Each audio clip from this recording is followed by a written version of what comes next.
All right, welcome back to the show. So today, let's talk about fat tails. So we're going to take a little walk down the theoretical, and over this video and the proposed next one that I'm going to do, we're going to take a look at a little bit of theory and also then build a simple model that you could trade. Now, I am a believer in a certain amount of symmetry here, so I have to believe that there are as many good models as bad models, but it seems to me that humanity has this very good ability to build an outsized number of bad trading models. And I'm not just looking at you, Two Tick Nick, and this isn't a video about Two Tick Nick or anyone else out there, not really. But I would be remiss if I didn't point Two Tick towards this video and the proposed one coming, because that boy has nothing but an abundance of bad models. So we're not going to get into model building here today per se, just a little bit of theory, and we're going to test this theory against a model that I currently use just to see where we're at. And then later we're going to, in another video, we're actually going to build a simple model and the caveats to look out for. So it's not going to be a complete model, one you probably shouldn't use straight away, but it's going to give you an idea of how to build a better mousetrap, because most people build bad mousetraps. And it's inherent in the way of the tools that you have and your lack of understanding of what to look for. All right, so fat tails. It has been said that most or a large percentage of your returns are found in the fat tails.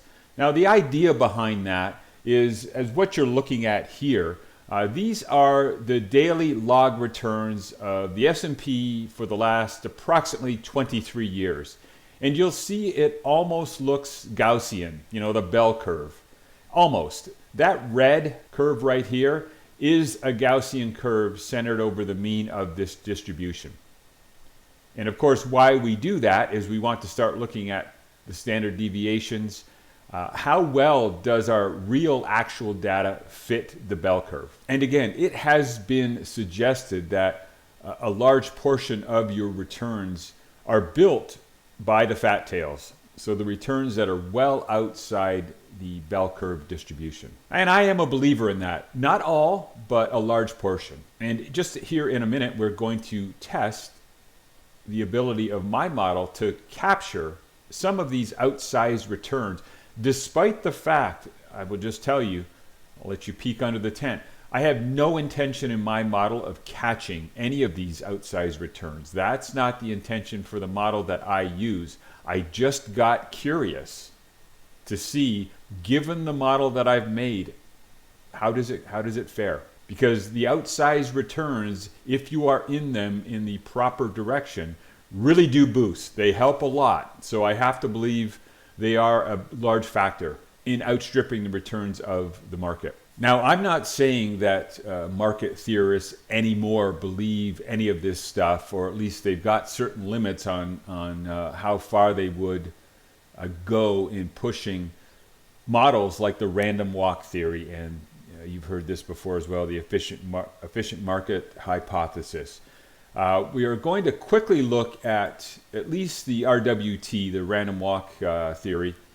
We're going to look at the evolution of that, where it came from, where it is effectively not correct, and how that has evolved over the last, I would have to say, close to 130 years now. Now listen, you could go back and you could find references to this well before 130 years, but we're going to use roughly 130 year area because of the work of a person that you've probably heard before if you consume this type of information.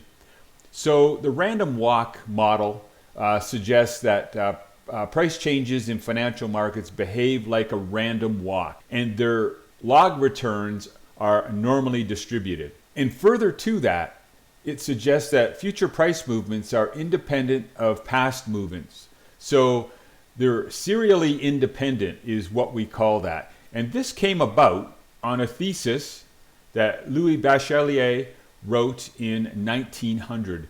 Now, you may recognize this name, Louis Bachelier. Again, if you consume content in this area, you would see that this was the person that Myron Scholes and Bob Merton, so these are the fellows of the BSM option pricing model, they referenced his work, and their option pricing model, which of course won the Nobel Prize, is based on this idea. The mathematics, if you take a look at it, it is based on a purely Gaussian random walk model. And we're going to show that this is not actually the reality of the marketplace. But I will say, and I'll say this straight up front, to my fellow non-random walk believers, I will say, if you don't accept this, and I'm along with you, I don't accept this, but a lot of people will just poo-poo it and say it's all garbage. But I throw this back to you and ask you, if you don't want to use this Gaussian distribution, which we know has problems with it, I ask you, what models are out there that would better suit what we see? And the reality is, there isn't one.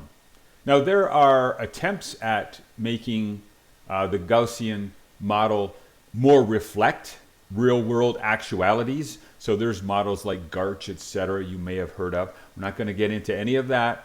But I just suggest, even though we know that these random walk models are flawed, just understand where they're flawed, and you can just move on. But there's nothing really wrong with using these models as long as you understand where they actually do go wrong. But this idea came about, again, 1900, it was formally written. You can find references to that idea certainly prior to 1900.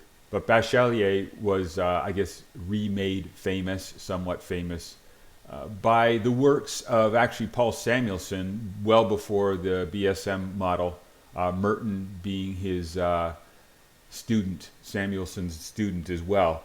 So everyone was all dancing around the fire in the 50s, 60s, and 70s, all around the work that he did 50, 60, 70 years prior.